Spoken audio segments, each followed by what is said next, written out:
ஒரு சில டைமில் நெஞ்செலாம் வந்து பிடிக்கிற மாதிரி இருக்குது, முதுகு பகுதியெலாம் ஓடுற மாதிரி இருக்குது, கண்டைக்காலெலாம் போய் பிடிச்சிக்குது, இந்த மாதிரி வாதங்கள் ஓடி ஓடி பிடிக்கிற மாதிரி இருக்குது. அந்த மாதிரி சொல்லக்கூடிய அந்த வயிறு உப்புசத்தினால ஈடுனால ஏற்படக்கூடிய அந்த பிரச்சனையே இந்த மாதிரி ராஜபேதி சுகபேதி எடுத்த உடல் தேகம் உடையவர்கள் என்ன பண்ணலாம் அப்படின்னா, அதுக்கப்புறமா தினபேதி எடுத்துக்கலாம். இல்லை எனக்கு தினந்தோறும் உப்பு சாப்பிட்றதுக்கு பயமாக இருக்குது, எனக்கு தினபேதி வேணாம் அப்படின்னு நினைக்கிறவங்க என்ன பண்ணலான்னா, நீங்கள் ஒரு நாள் விட்டு ஒரு நாள் கூட வயிறை பற்றி இருக்கக்கூடிய வாதங்கள் எல்லாம் நமக்கு வந்து சரியாகும். இந்த மாதிரி நிறைய 1 2 இல்லை, இந்த மாதிரி நிறைய சித்தர்கள் வந்து நமக்கு கொடுத்துட்டே வந்து இருக்காங்க. அதே போல் நம்ம வந்து என்ன பண்ணலாம் அப்படின்னா, மாதத்துக்கு ஒரு முறையாவது 6 மாதத்திற்கு ஒரு முறை வந்து ராஜபேதி மருந்துகளை வந்து சித்தர்கள் வந்து எடுத்துக்க சொல்கிறாங்க. ராஜபேதி மருந்துகள் நீங்கள் பக்கத்தில் இருக்கக்கூடிய சித்த மருத்துவரை நாடி நீங்கள் வந்து கேட்குறீங்க அப்படின்னா அவங்க கொடுப்பாங்க. நம்ம குடலை வந்து நம்ம சுத்தமாக வச்சுருந்தாவே பல நோய்கள் நம்மளை விட்டு வந்து போயிடும். அதாவது பெருநோய்கள் ஏற்படுறதுக்கே இந்த குடல் சுத்தம் இல்லாதது காரணமாக வந்து இருக்கும். புற்று வர்றதுக்கு காரணமே வந்து குடல் சுத்தம் இல்லாதது காரணமாக இருக்கும். அதே போல் சிறுநீரக செயலிழப்பு ஏற்படுறதுக்கு இந்த குடல் வந்து காரணமாக இருக்கும்.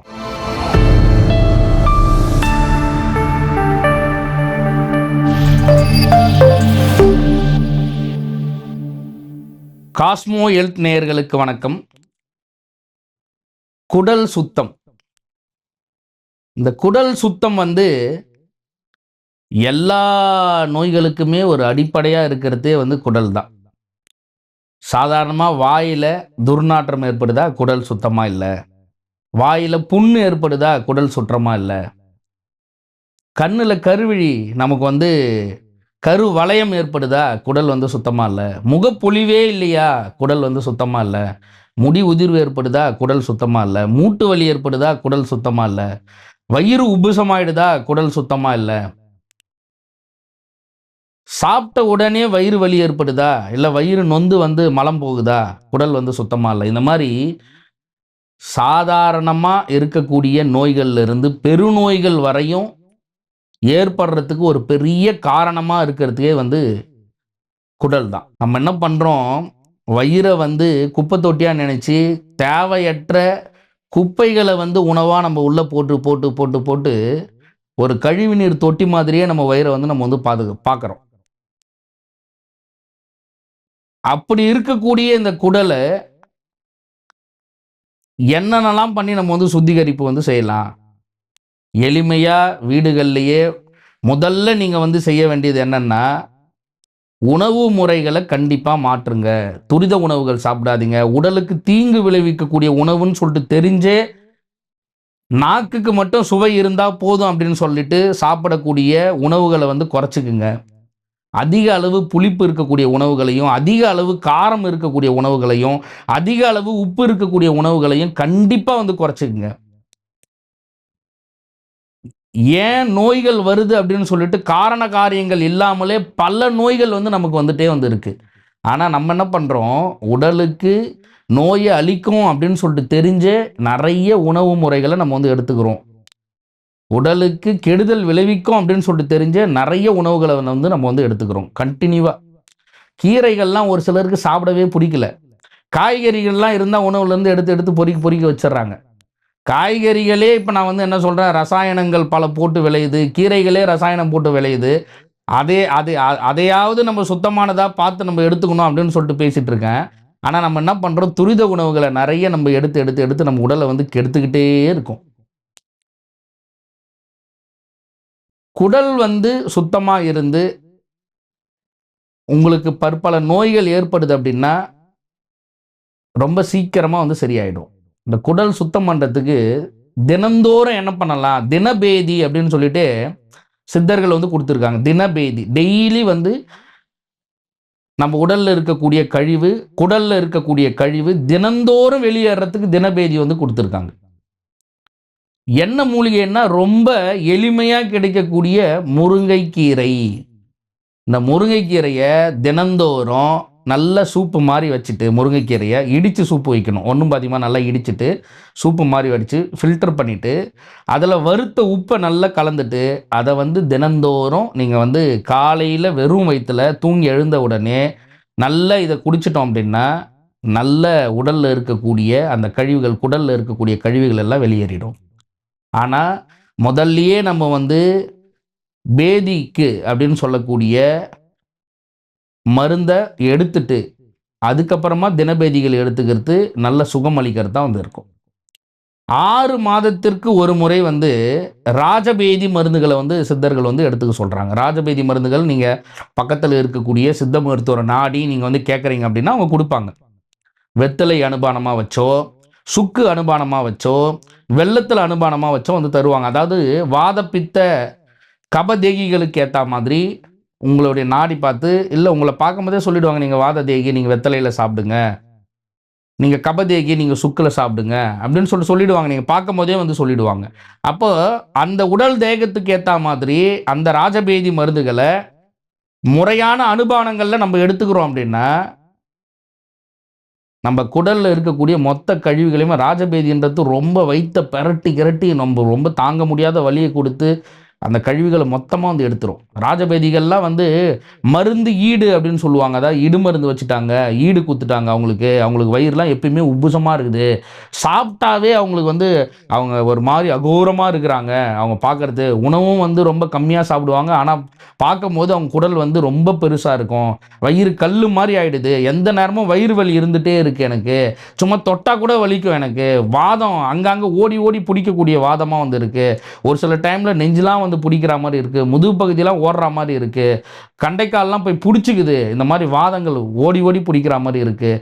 அந்த மாதிரி சொல்லக்கூடிய அந்த வயிறு உப்புசத்தினால ஈடுனால ஏற்படக்கூடிய அந்த பிரச்சனையே இந்த ராஜபேதி மருந்து ரொம்ப சீக்கிரமாக வந்து சரி பண்ணிடும். சுகபேதி மருந்துகள் வந்து 3 மாதத்துக்கு ஒரு முறை சுகபேதி மருந்துகள் வந்து நம்ம வந்து எடுத்துக்கணும். சுகபேதி மருந்துகளும் நீங்கள் சித்த மருத்துவரை நாடி கேட்கும்போது கொடுப்பாங்க. 3 மாதத்துக்கு ஒரு முறை சுகபேதி சாப்பிட்றீங்க அப்படின்னா, சுகபேதி வந்து பெருமளவு வயிறு வலி இல்லாமல் நம்ம உடலில் இருக்கக்கூடிய அந்த கழிவுகளை ஒரு 3லிருந்து ஒரு 5-6 முறை வந்து நல்ல கழிச்சல் ஏற்படுத்தி நம்ம குடலை வந்து நல்லா சுத்தம் பண்ணி கொடுக்கும். இந்த மாதிரி ராஜபேதி சுகபேதி எடுத்த உடல் தேகம் உடையவர்கள் என்ன பண்ணலாம் அப்படின்னா, அதுக்கப்புறமா தினபேதி எடுத்துக்கலாம். இல்லை எனக்கு தினந்தோறும் உப்பு சாப்பிட்றதுக்கு பயமாக இருக்குது, எனக்கு தினபேதி வேணாம் அப்படின்னு நினைக்கிறவங்க என்ன பண்ணலான்னா, நீங்கள் ஒரு நாள் விட்டு ஒரு நாள் கூட முருங்கைக்கீரை மட்டும் நல்ல சூப்பாக எடுத்து ஒரு 200 ml வர அளவுக்கு காலையில் கொஞ்சம் வெதுன்னு நீங்கள் குடிக்கிறீங்க அப்படின்னா நல்ல கழிவு வந்து சுத்தமாக வந்து குடலில் இருக்கக்கூடிய கழிவுகளை வந்து எடுத்துரும். இல்லை எனக்கு சாதாரணமாகவே மலம் வந்து சாதாரணமாகவே வந்து போகிறதே இல்லை, ரொம்ப கஷ்டப்பட்டு தான் நான் வந்து மலம் வந்து கழிக்கிறேன் அப்படின்னு சொல்கிறவங்க என்ன பண்ணலான்னா, நீங்கள் வீடுகள்லேயே கடுக்காய் சூரணம், அதாவது கடுக்காய் தோலுடைய சூரணம் தான் நம்ம வந்து பயன்படுத்தணும். கடுக்காய் தோலுடைய சூரணம் வாங்கிக்கணும். ஒரு 50 கிராம் கடுக்காய் தோலுடைய சூரணம், ஒரு 50 கிராம் நிலாவாரை சூரணம், நிலாவாரையிலேயே நிலாவாரையை சுத்தி பண்ணி நிலாவாரை வந்து பண்ணியிருக்கணும். அதனால் ஒரு சித்த மருத்துவர் நாடி நீங்கள் எடுத்துக்கிறது தான் நல்லது. ஏன்னா நிலாவாரையில் ஒரு சென்டரில் ஒரு இனுக்கு ஒரு தண்டு இருக்கும், நமக்கு அந்த தண்டை கிழித்து அதை வந்து சுத்திகரிக்கணும், முதல்ல சுத்தம் பண்ணிவிட்டு அதுக்கப்புறம் தான் பயன்படுத்தணும் நிலாவாரையை. நிலாவாரை சூரணம் வந்து நம்ம வந்து எடுத்துக்கணும். அது கூட என்ன பண்ணணும், நிலாவாரை ஒரு 50 கிராமு, கடுக்காய் ஒரு 50 கிராமு, அது கூடவே நான் சொன்ன மாதிரி முருங்கைக்கீரை ஒரு 50 கிராம் சேர்த்துட்டு தினந்தோறும் நைட்டு நீங்கள் தூங்குறதுக்கு முன்னாடி உணவு சாப்பிட்ட பிறகு ஒரு 1/2 டம்ளர் சுட தண்ணி எடுத்து ஒரு 1/2 டீஸ்பூன் இந்த பவுடரை கலந்து நம்ம சாப்பிட்டுட்டு படுக்கிறோம் அப்படின்னா காலையில் தினந்தோறும் நமக்கு மலம் வந்து ஈஸியாக வந்து கழிச்சல் ஏற்படும். இந்த மாதிரி எத்தனையோ வைத்திய முறைகளை சித்தர்கள் வந்து நம்ம கொடுத்துருக்காங்க. நம்ம குடலை வந்து நம்ம சுத்தமாக வச்சுருந்தாவே பல நோய்கள் நம்மளை விட்டு வந்து போயிடும். அதாவது பெருநோய்கள் ஏற்படுறதுக்கே இந்த குடல் சுத்தம் இல்லாதது காரணமாக வந்து இருக்கும்.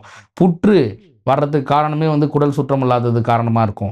அதே போல் சிறுநீரக செயலிழப்பு ஏற்படுறதுக்கு இந்த குடல் வந்து காரணமாக இருக்கும். அதாவது மூளை சம்பந்தப்பட்ட நோய்கள் ஏற்படுறதுக்கு இந்த குடல் வந்து காரணம். இந்த மாதிரி காரணங்கள் எண்ணற்ற காரணங்கள் வந்து சொல்லிகிட்டே போகலாம். ரொம்ப எளிய முறையில் ஒரு 3 மாதத்துக்கு சுகபேதியும், ஒரு 6 மாதத்துக்கு ஒரு முறை ராஜபேதியும், தினந்தோறும் குடலை சுத்திகரிக்கக்கூடிய இப்போ சொன்ன இந்த சூரணத்தை நீங்கள் வந்து தினந்தோறும் நீங்கள் சாப்பிட்டுட்டு வந்தாவே போதும். இந்த மாதிரி நிறைய மருத்துவ முறைகளை வந்து சித்தர்கள் வந்து நமக்கு கொடுத்துருக்காங்க. உடலை பேணி பாதுகாக்கிறதுக்கும் உடலுக்கு வன்மை அளிக்கிறதுக்கான நிறைய மருந்துகளை நம்ம முன்னாடியே நமக்கு எளிமையாக கிடைக்கக்கூடிய மூலிகைகளை மட்டுமே நம்ம வச்சு கையாளக்கூடிய நிறைய மருத்துவ முறைகளையும் உணவு முறைகளையும் சிறுதானிய உணவு முறைகளையும் நமக்கு வந்து கொடுத்துருக்காங்க. இந்த கடுக்காய் சூரணம், நிலாவாரை சூரணம், அது கூடவே முருங்கை சூரணம், இது சேர்த்து கூட எனக்கு வந்து தினந்தோறும் மலம் கஷ்டமாக இருக்குது அப்படின்னா பேதிக்கீரை அப்படின்னு சொல்லிட்டு கிராம பகுதியில் நிறைய கிடக்கும். சும்மா சாலை ஓரங்கள்லாம் வந்து அந்த பேதிக்கீரை வந்து கிடக்கும். இந்த பேதிக்கீரையை நீங்கள் எடுத்து நிழல் வாட்டமாக நல்லா காய வச்சுட்டு அதை நீங்கள் சேர்த்துக்கலாம். இல்லைன்னா நீங்கள் இந்த 3 மருந்து கூட தேவையில்லை நமக்கு. இந்த வெறும் பேதிக்கீரை மட்டுமே எடுத்து ஒரு 2 இலை 3 இலை தினந்தோறும் சாப்பிட்டீங்க அப்படின்னா வயிறு ரொம்ப ஈஸியாக வந்து இலகுவாக சரியாயிடும். வயிறை பற்றி இருக்கக்கூடிய வாதங்கள் எல்லாம் நமக்கு வந்து சரியாகும். இந்த மாதிரி நிறைய 1 2 இல்லை, இந்த மாதிரி நிறைய சித்தர்கள் வந்து நமக்கு கொடுத்துட்டே வந்து இருக்காங்க. அதே போல் நம்ம வந்து என்ன பண்ணலாம் அப்படின்னா மாதத்துக்கு ஒரு முறையாவது நீர்முள்ளி அப்படின்னு சொல்லக்கூடிய ஒரு மூலிகை இருக்குது. நீர்முள்ளி, அதாவது நீர்முள்ளினா எல்லாம் என்ன நினச்சிக்கிறாங்கன்னா தரையோடு படர்ந்து இருக்கக்கூடிய நெரிஞ்சல் முள்ளை தான் வந்து எல்லாம் நீர்முள்ளி அப்படின்னு சொல்லிட்டு நினச்சிக்கிறாங்க. நீர்முள்ளி அப்படின்றது வந்து சப்பாத்தி முள் மாதிரி நல்லா நீட்டாக வந்து வயல்களில் வந்து அப்போல்லாம் என்ன பண்ணுவாங்கன்னா அவங்களுடைய வரப்புக்கும் இந்த வரப்புக்கும் அந்த வரப்புக்கும் தாண்டக்கூடாது அப்படின்னு சொல்லிட்டு அந்த நீர்முள்ளி விதைகளை தூவி விடுவாங்க. ஃபுல்லாக முள் நல்ல ஒரு 2 அடியிலிருந்து 3 அடி வரையும் நல்லா வளர்ந்து இருக்கும். முள்ளுங்க சப்பாத்தி முள் மாதிரி இருக்கும் நீர்முள்ளி. இந்த நீர்முள்ளியோடைய பச்சையாக எடுத்துகிட்டு வந்துட்டோ இல்லைன்னா பச்சையாக கிடைக்காதவங்க வந்து நீர்முள்ளியோடைய கஷாயமாக நம்ம வந்து எடுத்துக்கிறோம் அப்படின்னா இந்த சூரணத்தை போட்டு கஷாயம் எடுத்துக்கணும். என்னென்னா கடுக்காயும் நிலாவாரையும் அப்புறம் வந்து நம்ம முருங்கைக்கீரையும் அது கூட இந்த நீர்முள்ளியும் போட்டு நம்ம கஷாயமாக கொதிக்க வச்சு நம்ம கஷாயமாக எடுத்துக்கிறோம் அப்படின்னா என்ன பண்ணோம்னா உடம்புல இருக்கக்கூடிய ராஜ உறுப்புகளில் இருக்கக்கூடிய எல்லா வினைப்பலன்களையுமே வந்து அது வந்து தீர்க்கும். நீர்முள்ளியை வந்து நம்ம சாதாரணமாக எல்லாருமே வந்து நினச்சிக்கிறோம்.